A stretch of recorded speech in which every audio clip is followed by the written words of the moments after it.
सनातन धर्म ज्ञान गंगा चैनल में आप सभी का स्वागत है। मेरे प्यारे कृष्ण भक्तों, आप सभी को जय श्री कृष्ण। श्री भगवान आप सभी का जीवन आनंदमय, मंगलमय तथा भक्तिमय करें, ऐसी श्री भगवान जी से प्रार्थना है।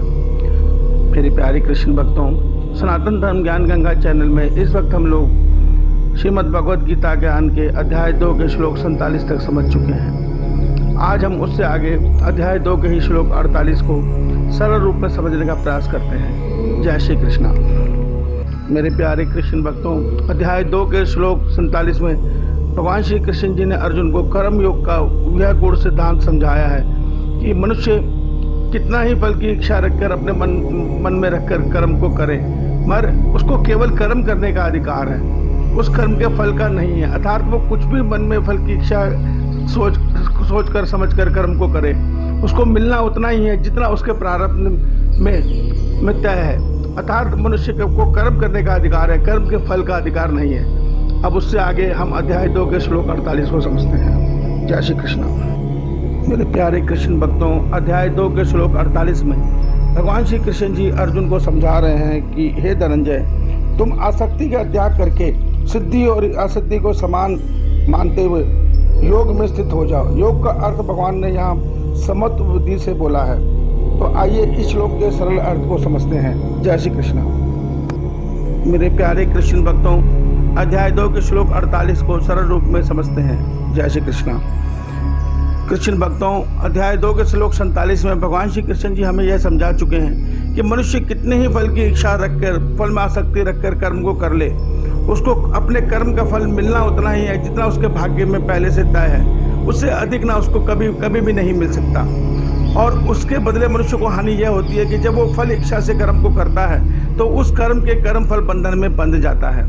अर्थात उसका उस कर्म का प्रारब्ध बनता है जो उसे आगे भोगना ही पड़ता है। अब अध्याय 2 के श्लोक 48 में भगवान हमें यही सच्चे बता रहे हैं कि अर्जुन, तू फल की आसक्ति को त्याग कर दे, अर्थात फल की इच्छा को, चिंता को छोड़ दे और अपने कर्म को कर्तव्य समझकर संसार के सेवा भाव में कर। वहाँ लाभ हानि हो, चाहे लाभ हो चाहे हानि हो, ये चिंता तू ईश्वर में छोड़ दे और जो तेरे को कर्म का फल प्राप्त हो उसको ईश्वर का प्रसाद मान के ग्रहण कर। अर्थात इसको सरल रूप में देखिए कि भगवान ने ये सृष्टि 4 वर्ण गुणों में बनाई है। ब्राह्मण, क्षत्रिय, वैश्य, शूद्र। ब्राह्मण का जब अपना कर्म करता है तो ब्राह्मण का लक्ष्य ये नहीं होना चाहिए कि मुझे यजमान से कितनी दक्षिणा मिलेगी या मैं ये यज्ञ करके इतना धन कमा लूँगा। उसका लक्ष्य यह होना चाहिए, उसकी सोच ये होनी चाहिए कि मैं किस प्रकार शास्त्र के ज्ञान से, वेदों के ज्ञान से ऐसा ज्ञान दूँ जिससे संसार के प्राणी मात्र का कल्याण हो, मेरे यजमान का कल्याण हो।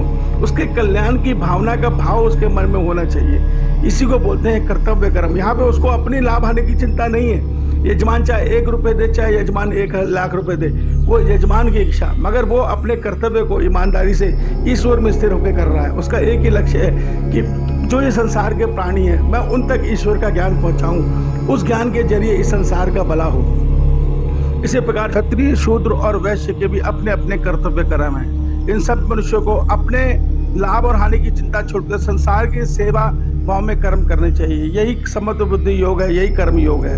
मेरे प्यारे कृष्ण भक्तों, श्रीमद् भगवद गीता में यह ज्ञान भगवान ने हमारे कल्याण के लिए हमें समझाया है। जब हम इस कर्म योग को अपने जीवन में डाल लेंगे तो निश्चित ही हमारा कल्याण निश्चित होगा। क्यों? इससे हमारा जन्म मरण चक्र टूट जाएगा और आसानी से ईश्वर को प्राप्त कर लेंगे। हम आत्मा हैं, हम शरीर नहीं है। हमारा कर्तव्य, हमारा कर्म इस संसार में बार बार जन्म लेना नहीं है। हमारा स्थान परम धाम है जहाँ हमें ईश्वर के साथ मिलन करना है। बाकी अगले श्लोक में। जय श्री कृष्णा। श्री भगवान आप सभी का जीवन आनंदमय, मंगलमय, भक्ति में करें। जय श्री कृष्णा।